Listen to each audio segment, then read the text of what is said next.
Maybe my misogi is to like make a sourdough that's much, much better than yours. Yeah, I don't think that really fits your criteria, but whatever. One, two, three.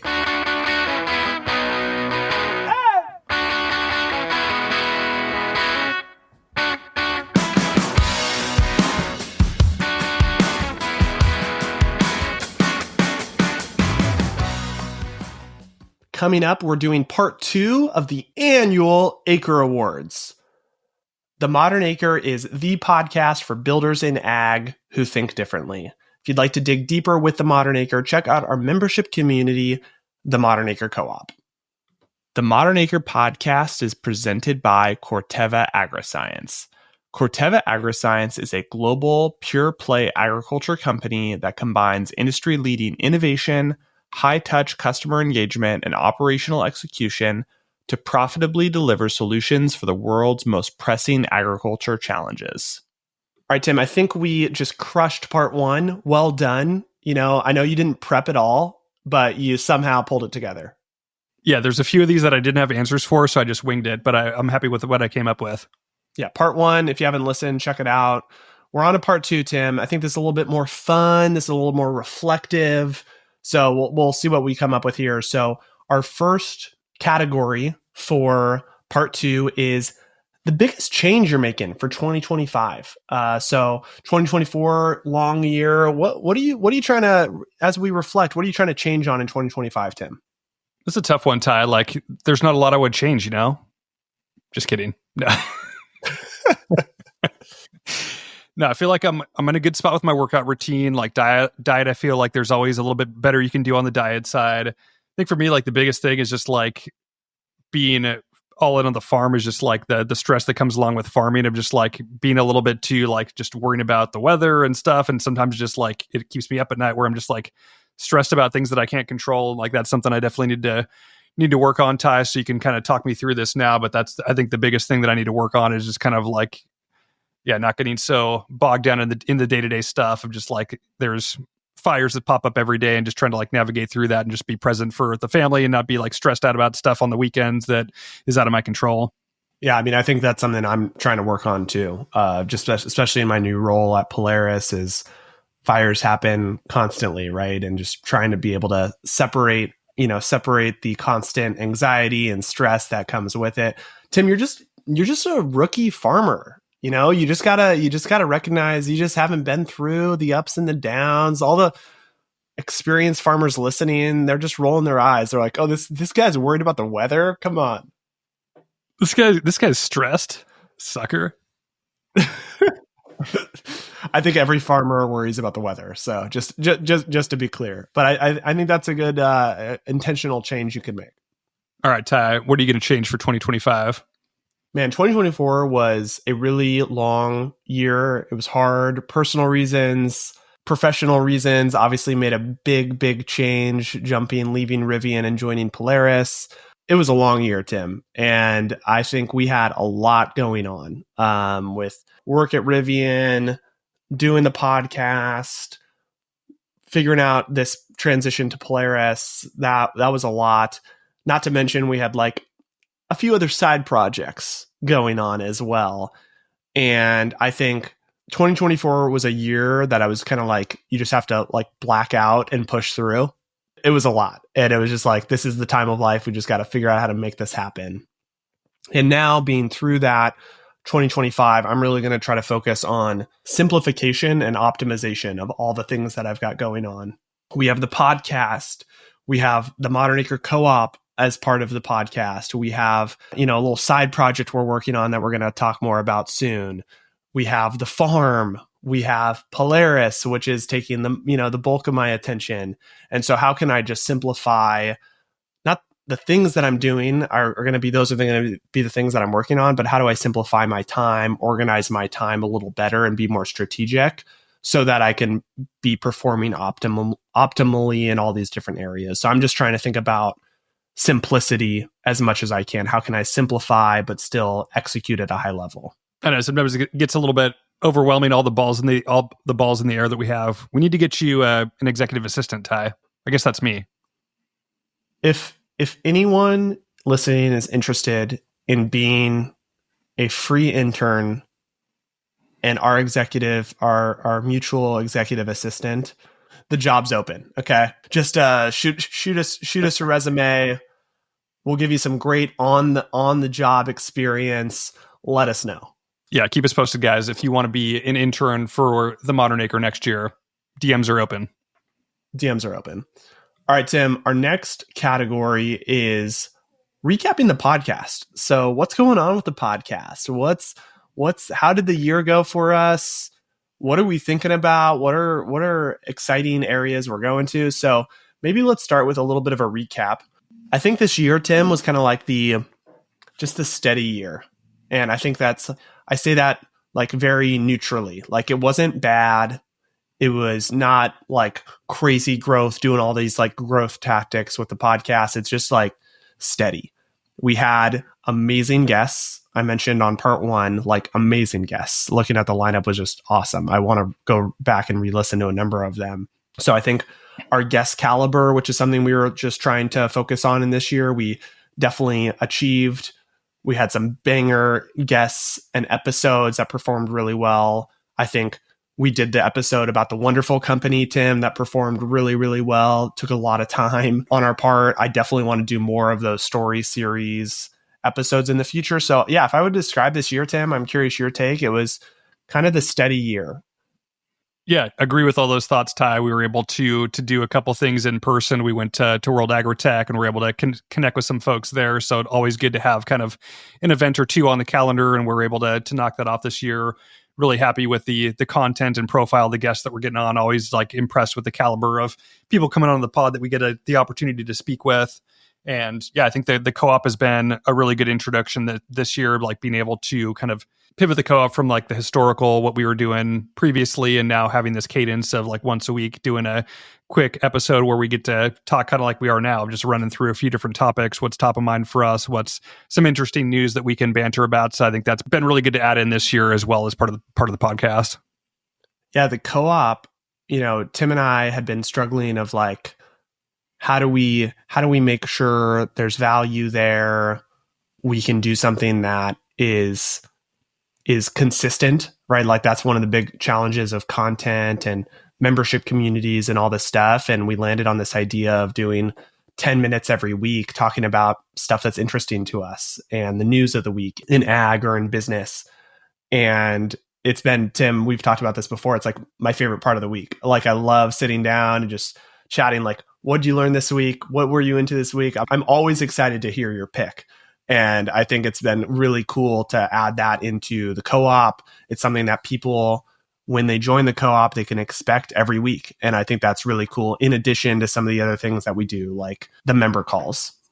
Another thing that I think went really well, Tim, on the podcast was our sponsorships. So we've kind of pivoted to this quarterly presenting sponsor model that's been really effective. And so big shout out to our sponsors. In 2024, we had Local Line, love what Cole and the team are doing with local sourcing, Pinion, who is an ag-focused bookkeeping accounting service, American Ag Credit, amazing ag lender, and this quarter, Corteva AgriScience. So, Tim, just awesome sponsors this year. Really, really cool to see. It helps us, as they say, keep the lights on, help us keep doing what we're doing. So big shout out to our sponsors. If you or your company have interest in sponsoring the podcast, hey, as Tim mentioned, DM's open. So feel free to reach out if you want to get your message out to more awesome listeners of the Modern Acre podcast. So that, I think, Tim, was another great, and I think in the idea of kind of keeping things steady, I think that was a huge win for the podcast. So let's move on to goals of the podcast, Tim, like how we can take this thing to the next level. Yeah, a couple thoughts, Ty. I mean, like we've talked about caliber of guests. I think we've done a good job there. So I think just doubling down next year of really getting high quality guests. We've got a really good guests on tap for early next year that we're excited to push out on the podcast. And I think kind of to your point about like the story series, I think that was awesome that we did Climate Corporation and wonderful. Like it's a lot of work to spin those up, but I think trying to get one of those out in 2025 and really find the right company to tell a story of, I think would be really cool, just because those episodes are always very well received. And then you keep teasing out this like special projects, working on projects. What do you got under your hat for goals for 2025, Ty? Under my hat? Ooh, I see what you did there. Under this hat? Ooh, so good. So good. All right. So, yeah, I think, Tim, how I've thought about the podcast and growth is like we on this podcast, me and you are like working on cool stuff. We're working on the farm, we're working at Polaris and doing more cool stuff and bringing our podcast listeners along on the journey, I think is really interesting. I mentioned on a recent podcast, I think 2025, Tim, is the year of farmer mode. We talked about founder mode, the Paul Graham essay, but Tim, as soon as we saw that, we're like, no, there's a different mode. There's another level to this, and it's farmer mode. And so we're going to be doing some special farmer mode merch that I think will be a growth opportunity for the podcast. Tim, I think farmer mode is something a lot of people can get behind. And I think it's a tagline that's super cool. So be on the lookout in 2025 for some farmer mode swag brought to you by the Modern Acre. And I think, Tim, that's going to be our area of growth. I think we can get farmer mode pretty big and people getting behind that, and that also being a way for them to get into the podcast community. I think we have some ideas to also expand the co-op with this as well. Always scheming on merch. Yeah, excited to have 2025 be the year of farmer mode for the crew that's working on Sundays, setting up irrigation, doing things kind of off hours. Like that's farmer mode going from 10 to 11. Farmer mode is just the ultimate resiliency because farmers are the original entrepreneurs. And so it's being in farmer mode is being in that entrepreneurial kind of hustle mentality. So I love it. And then, Tim, along the same lines, we talked a lot about in part one about kind of this idea of solopreneurs and one-person businesses. We're working on another project that in the ag space that kind of hits those points. And we're really excited to announce something in January about a project that we've been working on that's an online-based business that we think solves a real need in the ag industry that we are going to share through the podcast. So that similarly is like, ultimately at the end of the day, Tim, like let's build cool stuff. And I think that's going to help the podcast. I think it's going to help the businesses that we participate in, Nuss Farms, Polaris, these other projects that we're working on, that they feed each other. So that's kind of been our strategy in 2024 that are going to materialize more in 2025. Ty, you're doing such a good job of like simplification for next year. Seems like you're just adding quite a bit to the queue. Yeah, no, you're not wrong. All right, Tim, moving to our next topic, speaking about these other areas that we're focused on, let's talk about the farm. Give us a recap of 2024. I think farming in general has been, it was a tough year for most farmers. So talk to us about Nuss Farms and how the year went. Yeah, overall 2024, pretty challenging year. I think a lot of farmers are really challenged right now with a really tough farm economy with depressed commodity pricing and rising costs of inputs and energy and a lot of stuff out of their control. So for us on the farm, we managed through a pretty challenging season. I think the growing conditions were less than ideal. We had just had like crazy hot weather in July that stunted a lot of plant growth potential for our pepper crops, our tomato crops. So we had a few crops where yields were down, 15-20%, which is pretty substantial. Like that's where a lot of the profit lies in getting a crop to the finish line. So thankfully we made it to the end of the year. We're in a decent spot and just ready to kind of start fresh for 2025. We're going to go with the same kind of crop mix for next year, kind of toggling up and down accordingly on a few different crops and hoping for kind of better conditions next year and for markets to improve. But it's definitely an interesting time in farming right now. When you talk to other farmers, like that's kind of it is a little bit negative of just like everybody had a tough year and just kind of wants to get to next year and see some opportunity ahead. So tough year, but still like making some improvements. Like operationally, we made a lot of changes this year that have improved the farming operation, just with like how we better manage fuel and our inputs and got our equipment building put up. So there's a lot of positives that we had this year and just kind of pushing through some low commodity pricing right now. Yeah, I think that's a good summary. And I think like some of those operational improvements are huge, right? Of the building, like having a building has been a huge issue that we've had of during the off season being able to make use of doing equipment repairs and keeping tools and equipment safe and clean, right? I think is really, some of these like basics, and then doing some of our drip installations that help manage our water use better, and just the whole operation is like, I think, really important. But it's challenging in this market to go above and beyond, because you only have so much room to do projects like that. Totally. Yeah, it'll be interesting to see like what the incoming administration, like what they do with agriculture. We've talked a little bit about the incoming Secretary of Ag. It seems like a little bit status quo, but I think interesting to see how RFK and other people in the administration kind of view agriculture and any changes that could impact farms and farming for the years onward. Now we like talk about like, where are we going? Like, what do we do given that? And I think we're thinking in a few different areas. One, Tim, I think you've done a great job at is diversifying our crops over the past few years, because we have the luxury of being able to have a diversified operation where we're rotating crops every year on an annual basis, and having more crops, more contracts allows us to, when, markets are low or contracts are being pulled, we have flexibility to move things around. And I think that's a key strategy that you've been focused on, Tim, is trying to, how do we diversify so that when the markets are bad, we have options. And I think that's been a really key approach for us as we enter 2025.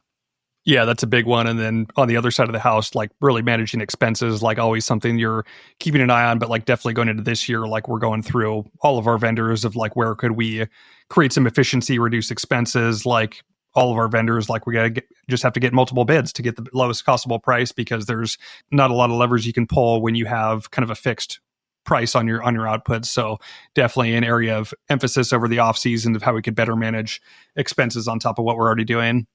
Tim, how are you thinking about regenerative these days? So we had a lot of good trials this year. In the spring, we added 5,000 feet of hedgerow. So that was cool to get some kind of peripheral stuff on farm. We already have kind of the native riparian wildlife habitats we planted a couple of years ago. So cool to see kind of more permanent growth in the ground, to kind of see those take off. This year, we really focused on nutrient management. We had a couple fields that we did trials on. We trialed on peppers, watermelons, tomatoes, and cucumbers, working with a couple of different vendors. We worked with folks down at Penny Newman with Matt Nicoletti and his team on a couple biological products that they have to kind of have a more biological fertility approach and pest management approach to our cropping systems, also working with Advancing Eco Agriculture with some of their products as well. So looking for kind of complementary inputs that we can use to start to replace kind of the more synthetic alternatives of going from more of a synthetic fertility, commercial fertility type program to something that's more bio-based. So still kind of assessing and evaluating how those went. Like we've talked about it a lot on the pod, is like it's really hard to attribute success, positive or negative, to one change. In like there's 50 decisions being made on a crop during the course of the growing season, probably even more with timing and weather and all these different variables. It's really hard to kind of point to one thing that made the crop. The other thing we're trialing this year, kind of in the off-season tie, we did some rock dust remineralization. So we worked with a company that has a rock dust product where they add biochar and biology to that. So we did trials in a couple fields and planted winter wheat and cover crops into that. So we have a field of cover crops this year, which is cool to see us back in the game. We've been challenged with those the past couple of years. Last year, we didn't plant any. We just had our normal winter crop mix of garlic and wheat. But this year we have a field of 46 acres of an oat and buckwheat mix of cover crops from green cover. So that's going to be cool to see grow in the off season. I think the biological space is super exciting. I think it's a huge area of opportunity. There's so many players in the space, so it's like understanding what products work, what don't, what's snake oil, what's not, I think is the big challenge. But I think it's a big opportunity that there's so many tailwinds behind biologicals for both the big ag and like the startup space, that I think it is really an inevitable area of ag that I find really fascinating. Tim, as we wrap up the section on Nuss Farms, gosh, I got to say what I'm most excited about for 2025 is we already have planted about 10 acres of Sonora wheat. So a specialty grain, super exciting. We're working with a local mill called Tegner Mill. We'll link them in the show notes. And we're going to be having that Sonora wheat, Tim, be made into Sonora wheat flour so that people can use for baking. So this is super excited for me. It's kind of a side project. It's added to the list. Simplification is not going well so far, but I think this will be really cool, Tim, to do a specialty grain that people can use and bake with. Is, you know, something that has always been a challenge on our farm is we're typically growing, you know, selling to processors that are, and we don't know where our crops end up. But in this scenario, we're going to have a shelf-stable consumer packaged good partnering with Tegner Mill that we can share and that our listeners can buy and we can pass out to our neighbors. And so I'm super, super excited about this, Tim. And hopefully it's a success and that those 10 acres turn into 50 acres, right? So really excited about this part of the farm. Yeah, it's going to be a fun new project for next year. Excited to bake some Nuss Farms bread. Okay. Idea, we got to do some sort of bake-off challenge. Like we each get some Nuss Farm Sonora wheat and do some sort of competition. Oh man, that's going to be awesome. It's going to be fun. All right, Tim, let's move on to our next category. Fun one, unsexy business of the year. We were all in on this idea of small business, boring businesses. So gotta make an unsexy business of the year. My pick is you got to answer Polaris for one of these, Tim. So this is my pick is Polaris. What we found just so exciting about Polaris is that they are the really undisputed leader in this very niche area of business and particularly in agriculture. And not a lot of people know about what demand response is and grid flexibility is and how electricity customers can participate in programs that pay them or help them save money as a result. And so Polaris is operating in this just niche area of business.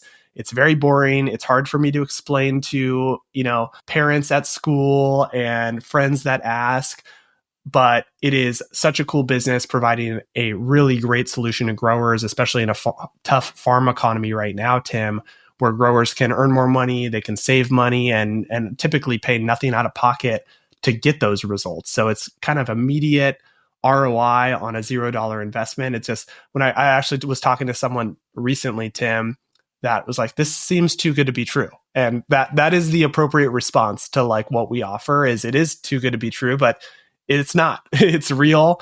And these programs exist for a reason to keep the grid flexible and help growers be more profitable. So of course, I got to pick my own company. Polaris is my unsexy business of the year.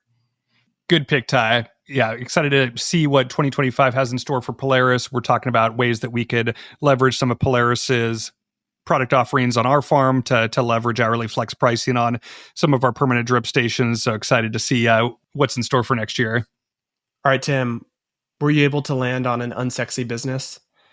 Yeah, I kind of felt like I was just thinking about the farm, looking at our expenses. We were just talking about kind of tightening the belt of like if nice to have versus need to have. And like thing that came to mind was kind of like around like drip tape and drip tape maintenance of like that's the ROI is very clear for putting drip tape in the ground and kind of getting away from furrow flood irrigation. So like it's a pretty unsexy business of like selling rolls of drip tape, but it's kind of like this very clear ROI that like makes total sense that growers are buying every year. So like that came to mind, like probably a company like NetFM that's a manufacturer, like they sell other stuff as well. Another one that came to mind was Miras. We've had them on the podcast that's doing like water treatment. Like that's the other aspect of drip irrigation. Like if you have tape in the ground for multiple years, you need to like rinse and like flush those lines and treat the water to make sure you don't have algae building up and having issues clogging in your drains. And so like it's a big expense for our farm because we have a lot of ground that's in drip irrigation, but it's like a mandatory of like, there's no way you can like get this off your books or your problem is going to be exacerbated if you don't maintain the quality of your drip lines. So those are like two that come to mind that just like you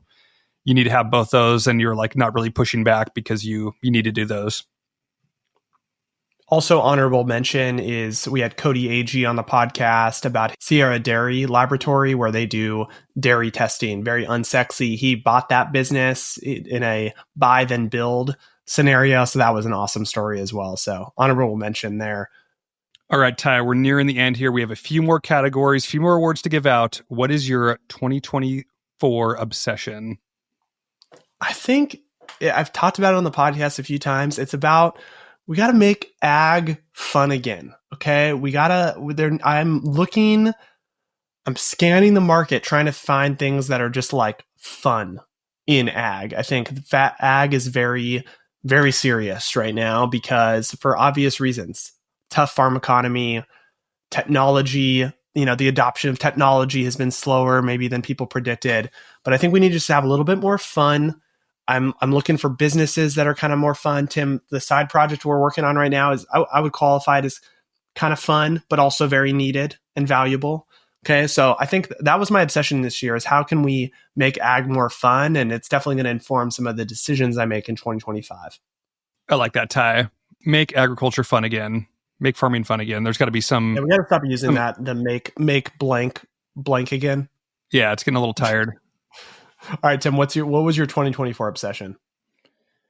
Ty, one thing I'm just like still trying to wrap my brain around is like we've talked AI in the platform. What does this mean for businesses? What does this mean for agriculture?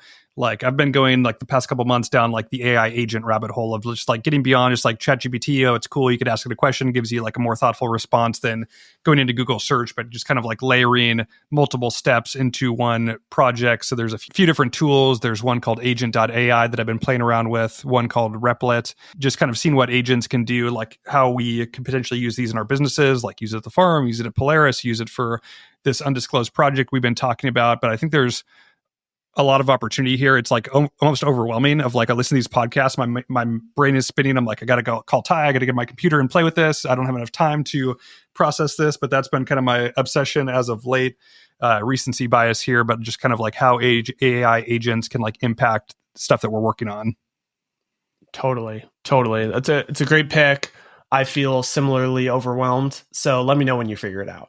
I'll give you the TLDR once I get to it. All right, Tim. What are our 2025 predictions? All right, my prediction for 2025 is I think that ag tech is going to rebound. I think that it's been a hard few years. I think there's been a number of businesses go out of business, runway closing, stopping, unable to raise more money. I think that we're going to have a rebound this year as the market kind of stabilizes. And I think there's going to be more mergers, more M&A activity with the Trump administration. I think that's going to be potentially encourage more M&A activity. So I think ag tech, we're going to see some rationalization of the ag tech space, but I think we're going to see a rebound of ag tech and potentially an IPO this year. That's a good pick, Ty. Yeah, my thoughts went to kind of like, I think we're going to have potentially strong economy next year going in, new administration, a lot of consumer confidence. So I think a lot of tailwinds there, especially if there's renewed interest in M&A activity, a push for that, like that could be a good thing for the ag tech sector. So I think, yeah, trend toward consolidation. I think we've talked about that as a trend. So I think that could potentially continue. From a farm standpoint, I think my prediction is kind of a flat year, similar to this year. Like, I don't think markets are going to turn around. They just don't react that quickly. Of like the plans for 2025 are kind of already set. So I don't expect kind of a big shift in kind of the farm economy next year. I'm thinking more like 2026 onwards, we could potentially see some more impact there. Okay, Ty, I have one final category. It wasn't on our list, so it's just going to be hitting you totally fresh. I was going to save it for the Co-op 10, but I just like the concept so much, I just want to throw it out here. Have you heard of the concept of the Misogi Challenge? It's like a Japanese cultural thing. Yeah, I just listened to this podcast. Yeah. Yeah. So I think you and I both need a Misogi for 2025. I think we probably already have one, but the idea is basically every year to give yourself a really challenging, hard goal. So it's like you're going to start a business. Physical? Yeah. It could be both. Like, I think like from what I've read, yeah, it's just something that's like very aspirational, that's very hard to do is like the thing. It's like climb Mount Everest, do a triathlon, do something really, really hard. And I like the idea of like when I think it was on the My First Million podcast talking about it, of like if you have 40 years left of life and you like every year you had like something to point to of like, oh, 2025, that was the year that I did X. 2026, that was the year that I did this. When you break it down like that, it's really cool. And I think it's like awesome to have a goal in place, be able to train for that goal. If it's something physical or if it's something building a business, of like getting that out to the world, like something like that, I think is really cool. So I'm not sure, Ty, if you can respond this quickly, but like what would be your 2025 Misogi? Or like, what are you thinking about that concept? Love the concept. I guess I'll maybe choose one more like business related and then one more like personal related. I think The business one, I think we're probably going to be aligned on. It's launching this project that we've teased a few times in January and having that be successful. So that would be a big check mark for 2025 to get that launch successfully. So that's probably my business one as like a big, hairy, audacious extra goal. And then physically, Tim, it's probably like, I guess, just continuing to dominate you in any physical challenge. I don't think that really qualifies, but just wanted to bring that up. I would say it's probably going to be a half marathon with my wife, most likely. So I'm going to just, we haven't confirmed date and time, but I think that's we're leaning in that direction. So that would probably be my Misogi. That's a good one, Ty. And is your Misogi going to be like run a mile? Yeah, walk a mile. Yeah, definitely not anything like running base. I'd love to tie it to skiing. Like one of my bucket list items is to go heli skiing at some point. Probably not on the docket this year with a newborn and young daughters, but I think that'll be a Misogi for future years. But yeah, I think like skiing, something kind of technical. Again, I don't want to get injured since I have small children, but maybe I'll pick a run that I haven't done in Tahoe and try to get down it this year.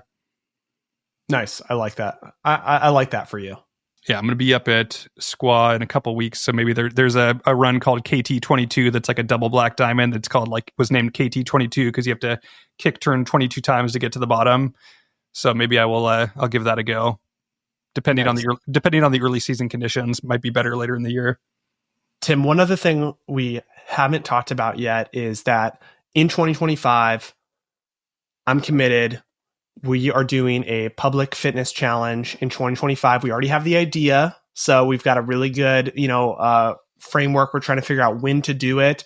I think it'll probably coincide with some other initiatives, podcast related. So stay tuned. There's going to be a fitness challenge. Tim and I competing, but we're going to try to bring more people into that fitness competition as well. So we gotta keep the book competition going, fitness competition, and adding to the 2025 docket is a baking competition. So every year we just add a competition. Yeah, it's perfect. It's perfect. Yeah, maybe my Misogi is to like make a sourdough that's much, much better than yours. Yeah, I don't think that really fits your criteria, but whatever. Yeah.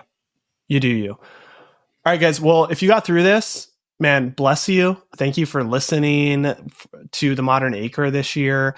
We appreciate you, and we'd love to connect with you. If you like this type of content, Tim and I back and forth, check out the Modern Acre Co-op. We do this every week, 10 minutes, little digestible, bite-sized audio podcast on an exclusive feed for you for joining the co-op. So check that out. We appreciate you listening, and we will be back in the new year. Thanks for listening, guys.